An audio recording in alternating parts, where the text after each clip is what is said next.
kita bukan durhaka tapi terluka. Bismillah, ini jamaah Islam itu yang ada di rumah. Yuk dibuka hatinya, legowo. Mohon maaf lahir dan batin, kita di sini bukannya menggurui tapi saling mengingatkan supaya generasi-generasi kita bisa menjadi lebih baik lagi. Nah, sebelum kita lanjut belajar bersama dengan guru-guru kita saksikan dulu yuk tayangan yang berikut ini. Hanolo ini bener banget sih. Contohnya kalau kita ngelihat sosial medianya Ustadz Syam suka ngaji ya. Jadi Baraka tuh kadang-kadang suka ikutan ngaji gitu. Penasaran dia. Penasaran ya kan, mambling-mambling gitu.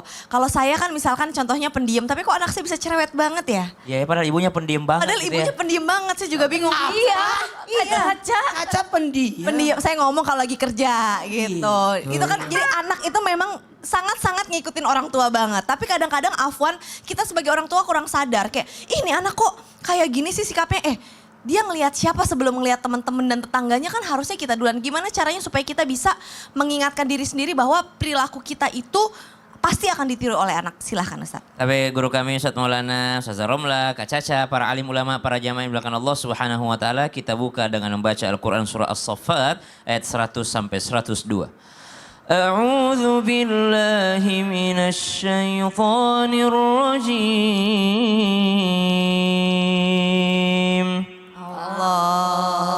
Rabbi habli minas salihin.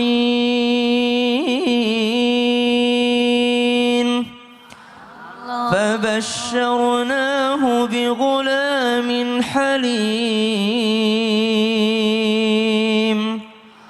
فلما بلغ معه السعي قال يا بني إني أرى في المنام يا بني إني أرى في المنام أني أذبحك فانظر ماذا ترى قال يا أبت افعل ما تؤمر ستجدني إن شاء الله من الصابرين. Allahumma arhamna bil Quran. Untuk seluruh jamaah, untuk seluruh anak muda yang sedang menyaksikan Islam itu indah, yang sekarang alhamdulillah banyak informasi yang mereka lihat dan mereka dengar bahwa ternyata selama ini orang tuaku parentingnya salah.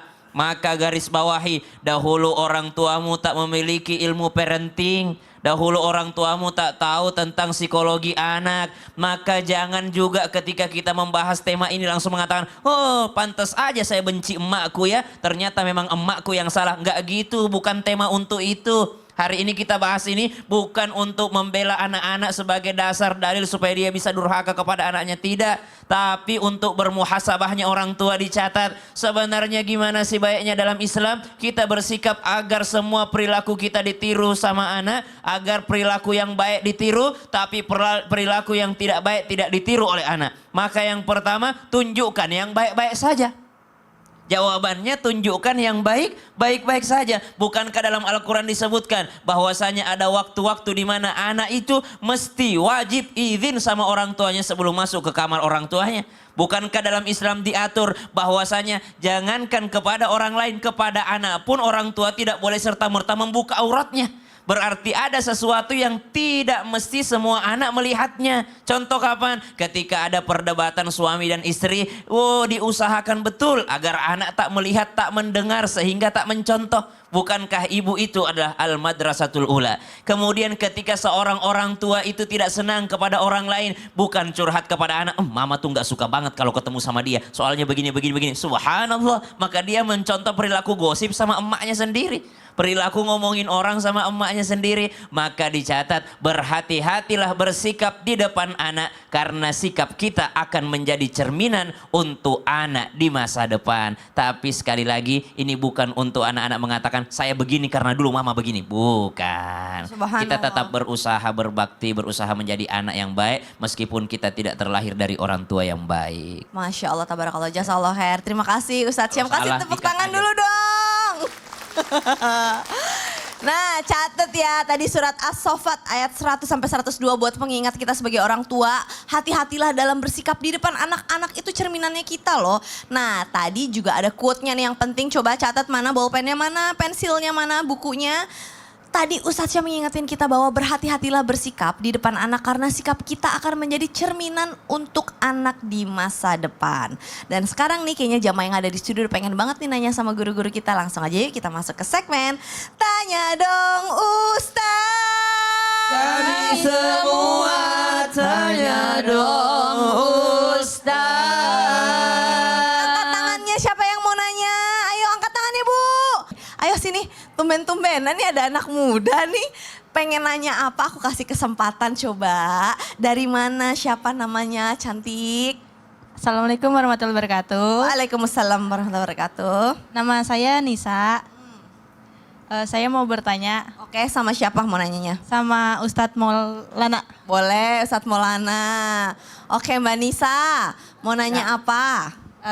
Kan ada nih anak yang sering banget dibanding-bandingkan sama orang tuanya dari kecil sampai dewasa gitu. Dibanding-bandingkannya kadang sama sepupu, sama saudara yang lain.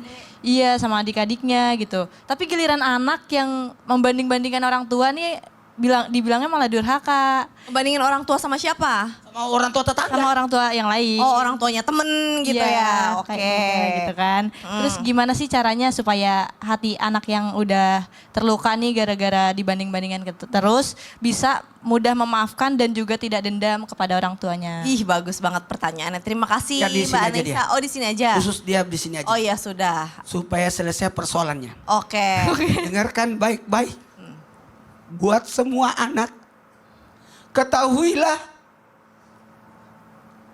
ada masa nanti engkau akan kangen dengan orang tua. Ada masa nanti engkau akan rindu dengan orang tua.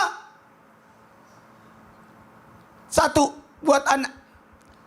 Kalau ada merasa benci sama orang tua, kenapa orang tua? Benci, jengkel sama orang tua. Yang pertama yang harus dilakukan adalah bersihkan hati. Bersihkan hati. Kemudian jangan lupa doakan orang tua. Ingat, namanya Nisa ya? Nisa. Nisa, dengerin Nisa. Dengerin baik-baik. Orang tua lagi nonton, minta sama orang tua. Jadi yang pertama tadi, bersihkan hati, berdoa. Yang ketiga, jangan menyakiti hati orang tua. Kata-kata Nisa membandingkan orang tua karena merasa dibandingkan juga, itu sudah salah besar. Itu sudah salah besar. Nanti engkau akan menyesal. Sangat-sangat menyesal. Saya sampai detik ini masih terngiang-ngiang. Suara ibu saya selalu manggil, umi saya manggil saya. Masih terngiang. Kalau duduk kayak ada suara ibu, saya kangen dengan suara itu. Coba sapa orang tua di rumah. Panggil mama, pap, mama ya. Mama. Mama, mama. Mama. Maafkan Nisa, ma. Maafin Nisa, Ma. Kalau saya pernah menyakiti hati mama. Kalau Nisa pernah nyakitin hati Mama, Insya Allah insya Allah saya akan saya akan membanggakan. membanggakan. Aku senang. Aku senang. Aku tidak nyesal dilahirkan dari sosok ibu.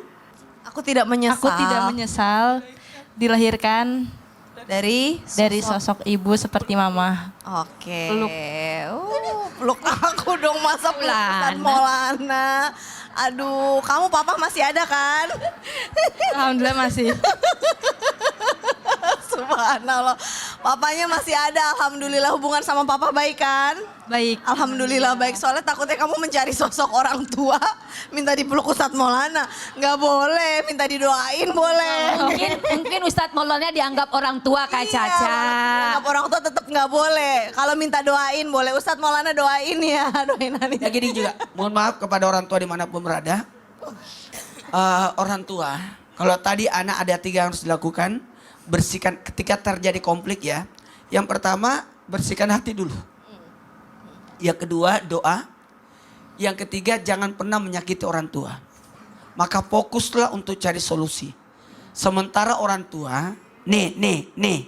Lemah lembutlah sama anak, tunjukkan kasih sayang, berikan keteladanan, ikhlaslah engkau kepada anak-anakmu. Masya Maaf ya, Allah. bukan berarti saya menggurui, tapi alhamdulillah saya tetap belajar menghadapi anak. Saya punya 4 anak, maaf bukan saya sombong, saya bersyukur 4 anak ini tidak pernah saya marahin sampai detik ini. Masya Allah, tabarakallah, Sampai luar detik ini biasa. 4 anak saya tidak pernah marahin. Karena mungkin Karena kenapa? Ustadz Maulana nggak pernah dimarahin sama orang tuanya juga ya?